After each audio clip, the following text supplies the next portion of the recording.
In this video, we are going to talk about the laws proposed by Mendel, or after studying Mendel's work, various laws were given, that is law of dominance and law of segregation, right? Now before that, we need to understand Mendel's work. Mendel ने काय केलंय की he made crosses between contrasting characters. त्यांनी contrasting character use केले की जसं की height जर आपण कॅरेक्टर घेऊ तर त्याच्यामध्ये ट्रेट कुठल्या येतील, टॉल हाईट आणि डॉर्फ हाईट याच्यामध्ये क्रॉसेस तयार केलेत, राईट. सेकंड थिंग, त्यांनी जेव्हा क्रॉस केले तर त्याच्यामध्ये first of all he went for mono hybrid cross, त्याच्यानंतर त्यांनी डायहायब्रिड क्रॉस केला, ट्राय हायब्रिड क्रॉस केला, राईट. नंतर हे क्रॉस जेव्हा त्यांनी हे कॉन्ट्रास्टिंग पेअर ऑफ कॅरेक्टर मध्ये केलेत तर त्यांना F1 हायब्रिड त्याच्यामध्ये मिळाले, राईट. आता F1 हायब्रिड त्यांनी काय अलाउ केलं त्यांच्यामध्ये, सेल्फिंग और सेल्फ पोलिनेशन हे अलाउड इन F1 हायब्रिड्स. आता सेल्फिंग झाल्यानंतर राईट त्यांच्यामध्ये गॅमेट फॉर्मेशन झालं आणि गॅमेट फॉर्मेशन होऊन F2 जनरेशन, F3 जनरेशन आणि F4 जनरेशन त्यांनी त्याच्यामधून रेस केल्या. आता ते इतकं करून थांबले नाही तर त्यांनी नेक्स्ट प्रोसेस काय केली, he made reciprocal crosses. Reciprocal cross तुम्ही कशाला म्हणता की फॉर एक्झाम्पल ही टी आणि ही स्मॉल टी हे दोन प्लांट्स त्यांनी चूज केले with single pair of contrasting character, because this character is height, this is tall and this is dwarf. आपण रेसिप्रोकल क्रॉस म्हणजे काय हे समजून घेऊ. तर सुरुवातीला असं समजू की this gamete for tallness was provided by female plant and gamete for dwarfness was provided by male plant. तर ही मेल प्लांट होती, ही फिमेल प्लांट होती. याच्यापासून हा गॅमेट मिळाला, याच्यापासून स्मॉल टी. यांच्यापासून F1 हायब्रिड जो तयार झालाय तर दे वेर कम्प्लिटली टॉल. मेंडेलला असं वाटलं की फिमेल टॉल प्लांट कडून आपल्याला गॅमेट आलाय and there is a large size of egg in comparison to sperm or the male gamete. That is why we obtain the all tall plants in F1 hybrid. त्याच्यासाठी त्यांनी परत त्यांना gamete ज्या parents पासून receive व्हायचे ते interchange केले. या केसमध्ये त्यांनी काय केलंय की मेल प्लांट हा टॉल प्लांट म्हणून सिलेक्ट केलाय आणि डॉर्फ प्लांट ही फिमेल प्लांट सिलेक्ट केली. म्हणजेच यावेळी जो डॉर्फनेसचा गॅमेट असेल तो आता फिमेल कडून येतोय आणि जो टॉलनेसचा गॅमेट असेल तो मेल कडून येतोय. म्हणजेच इन शॉर्ट त्यांनी आता कुठला क्रॉस केलाय, रेसिप्रोकल क्रॉस केलाय, right. And he came up with the similar results in F1 hybrid. F1 hybrid मध्ये त्यांना सारखेच रिझल्ट मिळाले आफ्टर हॅव्हिंग दिस रेसिप्रोकल क्रॉस डन, राईट. हे सगळे एक्सपेरिमेंट केल्यानंतर मेंडलने वेगवेगळे पोस्ट्युलेट्स दिले. तर ते पोस्ट्युलेट्स मध्ये काय काय येणार, मेंडलने सांगितलंय की दिस alleles are present in pairs, or these unit factors are present in pairs. First, unit factors which control character, unit factors are present in pairs. हे पहिलं पोस्ट्युलेट झालं इन पेअर्स. आणि आताच त्या पेअर्सलाच आपण काय म्हणतोय, ॲलेल्स किंवा ॲलेलोमॉर्फिक पेअर. तर हे झालं, दिस is the first postulate. Second postulate मध्ये काय सांगितलं, राईट. सेकंड पोस्ट्युलेट काय म्हणताय की जेव्हा F1 हायब्रिड ऑब्टेन झाला, राईट, तर दोन पैकी कुठलं तरी एक कॅरेक्टर एक्सप्रेस झालंय. म्हणजेच कॉन्ट्रास्टिंग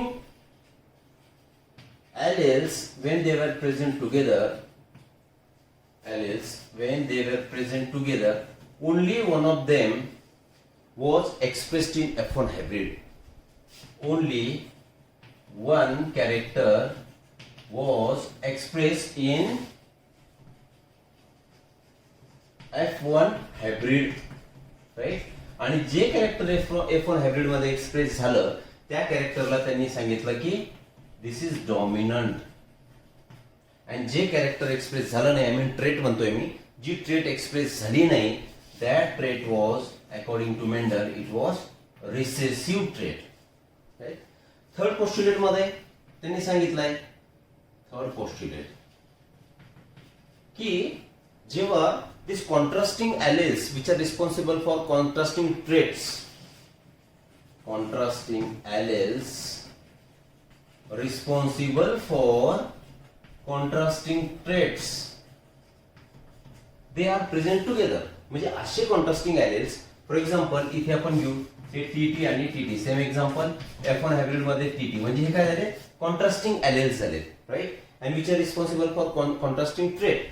जेव्हा हे एकमेकांसोबत इथे प्रेझेंट असतील, राईट, कुठे प्रेझेंट असणार आहे, F1 हायब्रिड मध्ये, at the time of gamete formation they separate from one another. That means they are not mixed.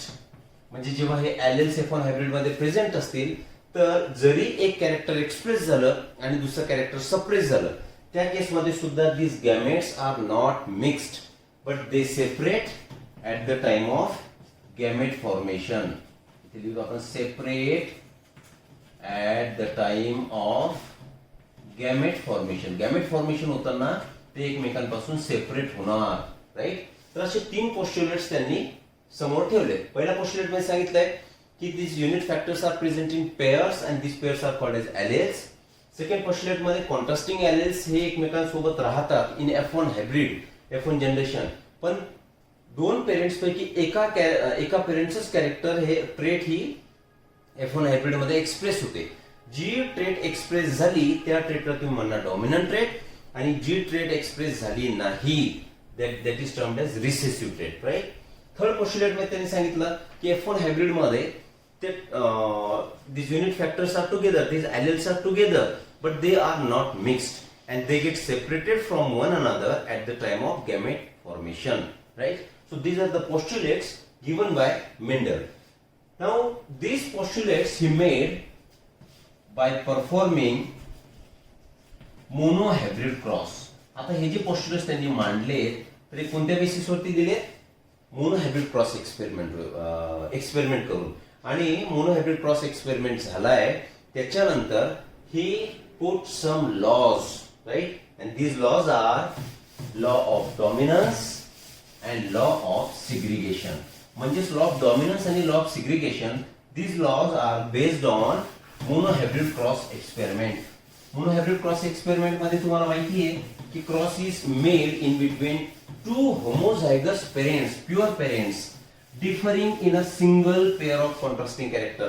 जे आता आपण एक्झाम्पल बघितले, कॅपिटल टी, स्मॉल टी, म्हणजे टॉल आणि dot.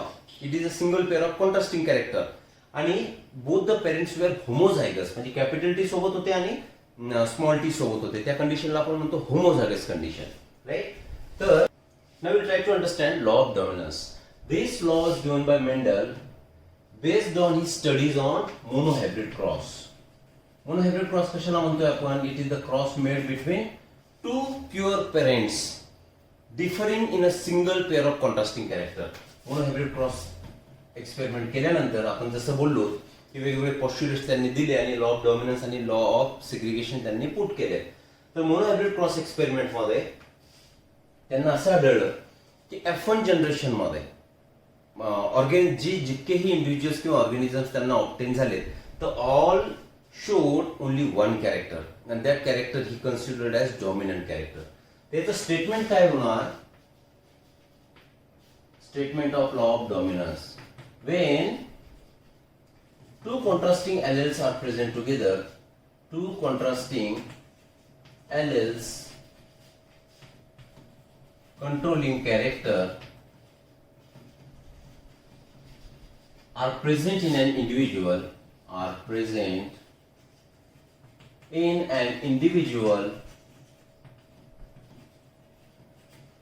only one is expressed totally, is termed as law of dominance. याचा meaning काय झाला की त्यांनी single pair of contrasting pair study केली. उदाहरण म्हणून घेऊ आपण, एक कॅरेक्टर घेऊ आपण. कॅरेक्टर कुठला कॅरेक्टर घेणार, स्टेम हाईट.